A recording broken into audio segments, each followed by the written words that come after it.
ওলি আহমদ সাহেবের মতো লোক যদি মেন্টালি ডিস্টার্ব না হইতো, ক্লিয়ারলি বুঝে শুনে একটা লোক রাষ্ট্রপতি ক্যান্ডিডেট হচ্ছে যার পাশ করার কোনো সম্ভাবনা নাই, কিছু বেঈমান থাকবে যারা পট পরিবর্তন করবে, যারা পক্ষ পরিবর্তন করবে। আমি ওই গোনাতে এখন ওলি আহমদ সাহেবকে দেখি। ওই যে বুড়ো বয়সে ভীমরতি যাকে বলা হয়, উনি সেই রোগে ভুগছেন। নতুন বাংলাদেশ দেখছেন দর্শক, আমি জান্নাতুল কলি আপনাদের সঙ্গে আছি। আলোচনার জন্য আজকে আমাদের স্টুডিওতে আছেন অ্যাডভোকেট ফজলুর রহমান, মুক্তিযোদ্ধা ও এমপি বিএনপি। আজকের আলোচনার বিষয় আমরা ঠিক করেছি রাজনীতি, মুক্তিযুদ্ধ এবং একজন ফজলুর রহমান। যে বিষয় নিয়ে আবার আপনার কাছে ফিরবো স্যার, সেটি হচ্ছে আপনি সংসদে বলেছেন যে কোনো মুক্তিযোদ্ধা পরিবারের লোক কখনো জামাত করতে পারে না। আজকে জামাতের 11 দলীয় জোটের প্রেসিডেন্ট প্রার্থী মুক্তিযোদ্ধা কর্নেল আহমেদ অলি, এই বিষয়টিকে তাহলে আপনি কিভাবে দেখবেন? আপনার ব্যাখ্যা জানতে চাই। জামাতের 11 দলীয় জোটের প্রেসিডেন্ট প্রার্থী কর্নেল অলি আহমেদ, মুক্তিযোদ্ধা কর্নেল অলি আহমেদ। দেখেন, আমি আরেকদিন বলছিলাম কথাটা, আজকেও বলি, মীর জাফর যে বাংলার স্বাধীনতা অস্তমিত করার জন্য 1 নম্বর দায়ী বিশ্বাসঘাতক, সেই মীর জাফর কিন্তু তার জীবনে এর আগে আলী বর্দী খানের নেতৃত্বে বর্গীদের বিরুদ্ধে যুদ্ধ করে বাংলার স্বাধীনতা রক্ষা করার চেষ্টা করছে, তখনও সে সেনাপতি ছিল। কাজেই ওলি আহমদ সাহেবের মতো লোক যদি মেন্টালি ডিস্টার্ব না হইতো, ক্লিয়ারলি বুঝে শুনে একটা লোক রাষ্ট্রপতি ক্যান্ডিডেট হচ্ছে যার পাশ করার কোনো সম্ভাবনা নাই, কারণ তাদের সর্বোচ্চ ভোট হবে 76 বা 75, আর অপরদিকে ভোটের সংখ্যা আছে 225 আমাদের। কাজেই এই লোকটার যদি ভীমরতি না ধরে থাকে, তাহলে তো তার রাষ্ট্রপতি ক্যান্ডিডেট হওয়ার কথা না। আর তাকে এখন আর আমি মুক্তিযুদ্ধের কেউ মনে করি না।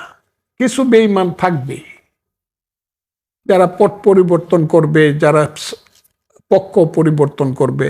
আমি ওই গোনাতে এখন ওলি আহমদ সাহেবকে দেখি। এর বেশি তাকে আমি অপমান করে কোনো কথা বলতে চাই না।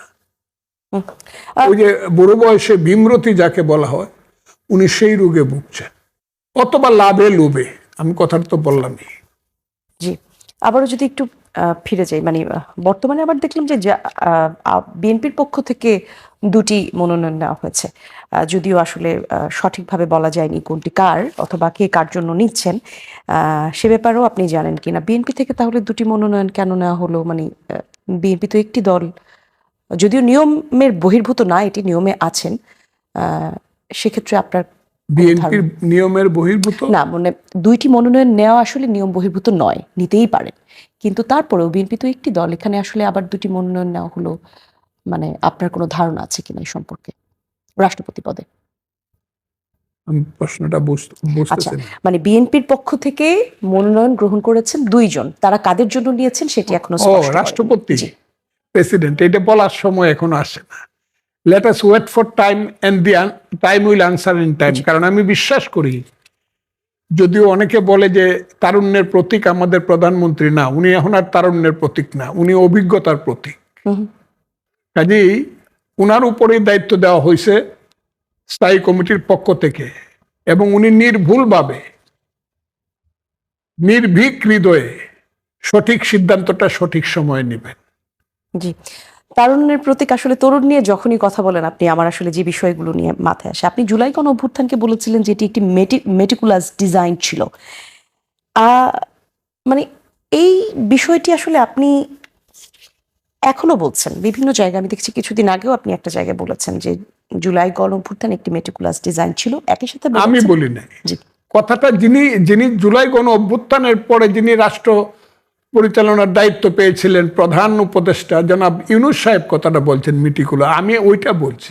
এবং এটা পরে প্রমাণিত হয়েছে যে এটা একটা চক্রান্তের, তাদের দিক থেকে একটা চক্রান্তের ফসল, পাবলিকের দিক থেকে বা বিএনপির দিক থেকে না, তাদের দিক থেকে এটা চক্রান্ত ছিল।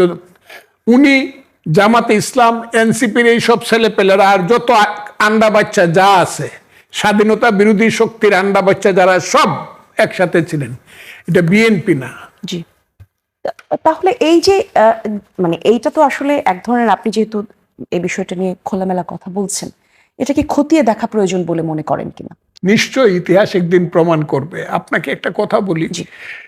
1757 সনে যখন পলাশির যুদ্ধে মীর জাফর বিশ্বাসঘাতকতা করে নবাব হলো, আর সিরাজউদ্দৌলাকে যখন ভগবান গুলা থেকে মীর কাসিমের নেতৃত্বে ধরে নিয়ে তাকে হত্যা করা হলো 3রা জুলাই, এবং তার লাশটা যখন মুর্শিদাবাদ শহরে ঘোড়ার গাড়ির পিছনে টাইনা ঘোরানো হইল আর বলা হইল এই তোমাদের বিশ্বাসঘাতক নবাব সিরাজউদ্দৌলা, মানুষ তখন হাততালি দিছে আর স্লোগান দিছে নবাব মীর জাফর কি জয়, নবাব মীর জাফর কি জয়।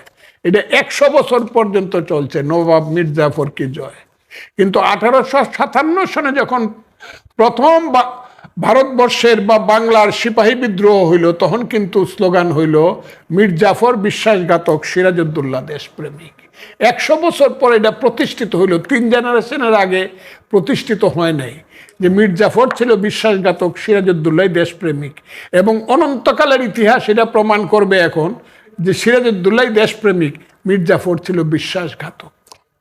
তাহলে সেই লম্বা সময় আসলে বাংলাদেশের কাছে আছে কিনা? আমাদের দেশের ভৌগোলিক অবস্থানের নিশ্চয়ই কথা আছে। বলি, বা যদি রাজনৈতিক পট পরিবর্তনের পর এখন আসলে রাজনীতির যে অবস্থা সেটার কথা যদি বলি, আমাদের কাছে আসলে তাহলে রাজনীতি বোঝার, চিন্তা করার, বা আমরা আসলে রাজনীতি সম্পর্কে আরো সচেতন হবার সুযোগ আমাদের কাছে কতখানি রয়েছে এখন? আছে, সুযোগ আছে। জিনিসটা আসবে, জিনিসটা আসবে, আসতেছে, আস্তে আস্তে আসতেছে। কারণ এই দেশটার নাম যে বাংলাদেশ, এই বাংলাদেশ নামটা হলো কেন? এটা তো ছিল পাকিস্তান। পাকিস্তান থেকে যে বাংলাদেশ হলাম আমরা, কি কি কারণে হলাম, কিভাবে হলাম? একটা যুদ্ধ হয়েছিল, এটার নাম ছিল মুক্তিযুদ্ধ। 23 বছর পাকিস্তানে থেকে আমরা মুক্তিযুদ্ধের মাধ্যমে আজকের বাংলাদেশ হলো। বাংলাদেশ যারা করলো, যুদ্ধ করলো, তাদের নাম হলো মুক্তিযোদ্ধা। কাজে বাংলাদেশে যে ফাইটটা চলতেছে এখন, সারা বাংলাদেশের হাজার হাজার মুক্তিযোদ্ধা, তাদের কারো বয়স 70-এর নিচে না, অনেকের বয়স 80-90 পর্যন্ত আছে যারা যুদ্ধ করছে। তারা কিন্তু মৃত্যুর আগ পর্যন্ত বাংলাদেশকে রক্ষা করার জন্য এবং মুক্তিযুদ্ধকে বাঁচিয়ে রাখার জন্য শেষ জীবনটা দেয়া যাবে। এবং এইখানে একটা কিন্তু সৃষ্টি হবে ভ্রূণ, আবার নতুন করে, না রাজাকার নয় মুক্তিযুদ্ধই সত্য, রাজাকার নয় মুক্তিযুদ্ধই সত্য, সেই জায়গাটা আসবে। এবং আস্তে আস্তে বিএনপি সেই জায়গাতে কিন্তু আসছে। বিএনপি চেষ্টা করছিল অ্যাডজাস্টমেন্ট অ্যান্ড কম্প্রোমাইজ করে একটা রাজনীতি করার জন্য, কিন্তু সাপরে গলায় পেশায় রাইকা দুধ খাওয়ায়া অ্যাডজাস্টমেন্ট কম্প্রোমাইজ হয় না, কারণ সাপ সুযোগ পেলে পরে সুবল দেবে। এই জায়গাটা এখন খুব প্রমাণিত এবং প্রতিষ্ঠিত হয়ে গেছে, খুব প্রমাণিত এবং প্রতিষ্ঠিত। এবং এখন তো ইসলামিক শক্তিগুলো বা ধর্ম নিয়ে যারা রাজনীতি করে, সেই শক্তিগুলোর মধ্যে এমন বিভক্তি এসেছে যে আমার তো ধারণা 75% ফোর্সেস অফ ইসলামিক পার্টিস, 75% ইসলামী রাজনীতি যারা করে তারাও জামাতের বিরুদ্ধে। এখন ইসলামী রাজনীতি যারা করে সবাই তো স্বাধীনতার বিপক্ষে না। এই দেশে সবচেয়ে এক সময় ছিল সুন্নিরা ছিল সবচেয়ে বেশি, 90%, কিন্তু ওয়াহাবিরা আইসা, সালাফিরা আইসা এখন সুন্নিদেরকে, ওই যে যারা ওলিয়া উলিয়া, গাউস, কুতুব, দরবেশ, মাজার, যারা এই দেশে আইসা বলছে শোনো হে মানুষ ভাই, সবার উপরে মানুষ সত্য, তার উপরে নাই, সেই যে ইসলামের মর্মবাণী, প্রকৃত মর্মবাণী, সেই যে ওলিয়া উলিয়া, হজরত খাজা মাইনুদ্দিন চিশতি, নিজামুদ্দিন আউলিয়া, বখতিয়ার খাকি, ওই শাহ সুলতান নেত্রকোনার মদনপুরের, হজরত শাহজালাল, শাহপরান, গেসুদারাজ, কল্লা শহীদ, শাহ নাসির উদ্দিন, বাইজিদ বুস্তামি, খান জাহান আলী সহ, শাহ মখদুম সহ, যারা এই বাংলায় যারা ইসলাম প্রচার করছে, তাদের মাধ্যমে ইসলাম, তারাই ছিল সবকিছু। কিন্তু এখন দেখা যাচ্ছে যে রাজনৈতিক শক্তিতে সেই ওয়াহাবিরা সামনে এসে পড়েছে, যারা আল্লাহ মানে, রসুল মানে না, রসুল মানে রসুলকে রসুলের মতো মানে না, বলে উনি আমাদের বড় ভাইয়ের মতো, ওয়াহাবিজম, যারা এই দেশটাকে মওদুদিবাদের মাধ্যমে প্রকৃত ইসলামকে ধ্বংস করে দিচ্ছে। কিন্তু একটা সময় আসবে দুইটা জিনিস দাঁড়াবে দেশে, একটা হলো মুক্তিযুদ্ধের পক্ষে শক্তি দাঁড়াবে, আর ধর্মের পক্ষে দাঁড়াবে এই দেশে আহলে সুন্নাতুল জামাত বা সেক্ষেত্রে দাঁড়াবে সরকার আসলে এই বিষয়গুলো নিয়ে কতখানি সচেতন আপনার কাছে সুফিজম জানতে চাই। যাকে বলে জি ওইটা দাঁড়াবে ধর্মের পক্ষে, আমি বললাম দেখবেন। হ্যাঁ, কিন্তু এখানেই প্রশ্ন আসলে সরকার এই বিষয়গুলো নিয়ে কতটা সচেতন। প্রথম প্রশ্ন, আপনি যেমনটা বললেন যে জামাতের ভিতরে অনেক জামাতের লোকজনই তাদের আদর্শ যেটা সেটাকে আসলে বিশ্বাস করতে চায় না, বা হয়তো মুক্তিযুদ্ধের বিপক্ষে তারা দাঁড়াতে চায় না। ঠিক একইভাবে আমরা শুনি যে বিএনপির মধ্যে অসংখ্য লোক আছে যারা আসলে জামাতি চিন্তা ভাবনার ধারণা করেন, তারা বিএনপিতে গুজে আছেন, বসে আছেন। সেই জায়গায় আসলে সরকার অবগত কিনা, ওই জায়গা থেকে তারা সচেতন কিনা? এইটা বললে ওই যে গুপ্ত একটা শব্দ বেরোইছে, এটা আমি বলতে চাই না গুপ্ত। এরা হইল মুনাফেক যারা, তারা সবার মধ্যে ঢুকে নিজেকে ইনফিল্ট্রেট করতে চায় ব্যাপারটাকে। দেখেন কিছুদিন আগে যে ছেলেটি ছাত্রলীগ করতো, ওই যে এই যে 7-8টা ছেলে দেখেন 4টা ছেলে ছাত্রলীগ করতো, এবং দেখবেন বঙ্গবন্ধুকে নিয়ে কি বক্তৃতা করতেছে। এই যে কি ছেলেটা, এর নাম সার্জিস আলম, ছেলেটার নাম বোধহয়। আরে বাবা, বঙ্গবন্ধু এই পৃথিবীর শ্রেষ্ঠ কইতেছে। আবার এই লোকটাই ডান দিক দিয়ে কইতেছে এই শেখ মুজিবুর রহমানের দেশ বিক্রি করে দিয়েছে, সে হইলো ভারতের, একই কথা কইতেছে। এরা হইল এটা রাজনীতিটাকে সাংঘাতিকভাবে অভিশপ্ত করে ফেলছে, গোপন রাজনীতি করে ফেলছে। তাদের বিশ্বাসের কোনো জায়গা নাই, কোনো আদর্শে তারা বিশ্বাস করে না। সমস্ত ব্যাপারটাই তারা বিশ্বাস করে যে বাংলাদেশকে ধ্বংস করার জন্য যা যা করা দরকার সব কিছু আমাকে করতে হবে। এটার কোনো নীতি নাই, আদর্শ নাই।